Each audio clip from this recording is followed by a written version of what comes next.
Hello viewers, আসসালামু আলাইকুম। রমাদান মোবারক। কেমন আছো সবাই? আশা করি আল্লাহর রহমতে সবাই ভালো আছো। বলো তো আজকে আমরা কোথায় যাচ্ছি? কেউ তো না বললে বুঝতে পারবে না। আজকে যাব একটু মার্কেটিং করতে। তো অনেকেই ভাববে যে নদী দিয়ে কোথায় যাচ্ছে। আমাদের এখান দিয়ে নদী দিয়ে গেলে ইসলামপুর খুব সহজে যাওয়া যায়। এই জন্য আজকে চলে যাব আমরা ইসলামপুর।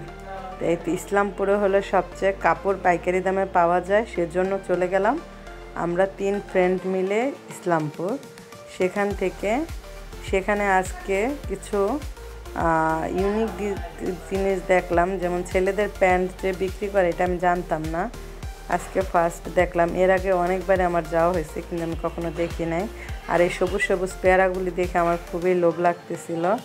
দেন এই তো মেয়েদের যত ধরনের জামা কাপড় বিক্রি করে, তো এগুলি একটু তোমাদের দেখিয়ে দিলাম। তো সবাই মিলে হাঁটতেছি, সেগুলি একটু ভিডিও ফুটেজ নিলাম। তো রোজা রেখে খুবই ক্লান্ত লাগতেছিল, তো কী আর করার। তো আজকে ঈদের জন্য প্রথমে আমরা চাদর কিনবো, সেজন্য এক এক চাদরের দোকানে চলে যাচ্ছি। তো এই তো চাদরগুলি দেখছি, এই চাদরগুলি যদি আমরা মার্কেট থেকে নিই তাহলে 1000, 1200, 1500 ছাড়া নেওয়া যাবে না। আর এখানে খুব রিজনেবল প্রাইসেই পাওয়া যায়, এর জন্য এখানেই চলে গেছি। দেন এই তো এখানে কিছু দোকান ঘুরতেছি, কারণ পছন্দ মতো হচ্ছে না, বা পছন্দ হলে বাজেটে মিলানো লাগবে, সেজন্য আর কি। তো এই যে তোমাদের সাথে কিছু চাদর শেয়ার করতেছি। পুরো সুন্দর করে দিতে পারলাম না, কারণ এখানে নাকি ভিডিও করতে মানা, ভিডিও করতে দোকানদারেরা নিষেধ করছিল। তারপরও আমরা একটু করলাম আর কি, তোমাদের সাথে ইসলামপুরের মার্কেটগুলি একটু শেয়ার করলাম। আর প্রচুর জ্যাম ছিল পুরান ঢাকার ভিতরে, তো এই জন্য অনেক জ্যামে ছিলাম। তারপরে এই তো হাঁটতেছি আর এক এক দোকানে যাচ্ছি। শুধু চাদরই আমাদের লাগছে অনেকক্ষণ, ঠিক আছে, কারণ পছন্দ মতো না হলে তো জিনিস কিনে আনা যায় না। দেন এই তো আমরা চাদরের দোকান দেখতেছি।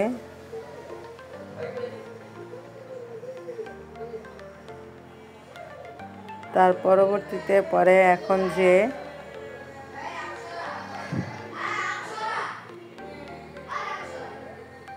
এই দোকানের চাদরগুলি দেখতেছে ভাবি, তো উনি এখান থেকে 2টা চাদর নিছে। এই লাল চাদরটা খুবই সুন্দর এবং ইউনিক ডিজাইন ছিল, আমার কাছে ভালো লাগছে। দেন আমার আরেকটা ফ্রেন্ডে নিয়ে নিল জাম কালার ভিতরে অ্যাশ, এই চাদরটাও খুব সুন্দর। তো এই তো এই চাদরগুলো দেখে দেন আমরা বাসায় চলে আসলাম। আসানোর পরে এই যে আমাদের মোহাম্মদ, সে এখন দেখাবে যে আমি ঈদের জন্য কি কি চাদর নিলাম, এবং তোমাদের সাথেও শেয়ার করতেছি। ও মাথায় দিয়ে তারপরে দেখাচ্ছে, ঠিক আছে, দোকানদারদের মতো করে। আমি বললাম এত উঁচুতে নিও না, নিচুতে দেখাও। এই তো এখন দেখাচ্ছে।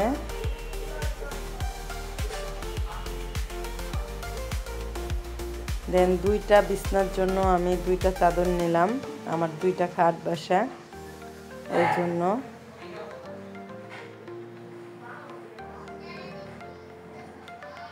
আর এই চাদরটা খুবই ভাইরাল একটা চাদর, এই চাদরটা আমার খুব ভালো লাগে, এটা আম্মুদের বাসায় ছিল।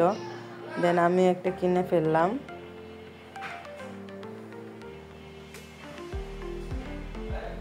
তো এই তো 2টা চাদর কিনে নিলাম। আর ঈদের জন্য আমি আরও কিছু 3 পিস বানাতে দিয়ে আসছি টেলার্সের কাছে। দেন আজকে আবার যেটা পছন্দ হলো নিয়ে আসলাম। আর এই চাদরটা কিন্তু খুবই সুন্দর, এটার ভিতরে লালটা আছে, কিন্তু এই কালারটা আমি ইউজ করি নাই, এই জন্য এই কালারটা ব্যবহার করলাম। এখন চাদরগুলি ও সব ভাঁজ করে নেবে।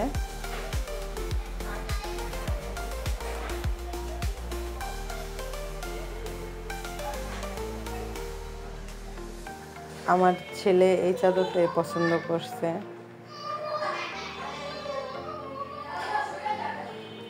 তো তোমরা প্লিজ কমেন্ট করে জানাবে কোন চাদরটা সুন্দর ছিল। আর এই হলো একটা সাদা আর কালোর ভিতরে একটা 3 পিস, এটা আমার ভালো লাগছিল। দেন এটা পুরোটা বানিয়ে একদিন তোমাদের সাথে শেয়ার করব, ঠিক আছে। এই 3 পিসটা নিচ্ছি ইসলামপুর থেকে। এখন আমার ছেলে দেখাচ্ছে। আর এটার সালোয়ারও কাজ আছে। আর দেন এই যে ওড়নাটা বিশাল বড় নামাজি ওড়না। আর এই তো আরেকটা 3 পিস কিনলাম বাটিকের ভিতরে, গোসল করে পরার পরে পরবো। ঈদের দিন সকালে একটা নর্মাল জামা তো লাগে, এর জন্য সকালে একটা রাতে একটা নর্মাল জামা দুটোই নিচ্ছি। দেন এই তো আজকের ভিডিওতে আমার ঈদের হালকা পাতলা কিছু শপিং শেয়ার করলাম। পরবর্তীতে আরও অনেক ব্লগ নিয়ে আসবো ঈদের কেনাকাটা নিয়ে, ঠিক আছে। আমার ছেলেদেরটা আমারটা আর নতুন কিছু করে নিয়ে আসবো। আজকের ভিডিওটা এই পর্যন্ত। সবাই ভালো থাকবেন, সুস্থ থাকবেন। দেন আর সামনে একটা আকর্ষণীয় ব্লগ আসতেছে, এতদিন আপনারা আমার সাথেই থাকবেন। দেন এই তো দোয়া করবেন, অন্য কোনো ভিডিওতে আবার দেখা হবে। আল্লাহ হাফেজ।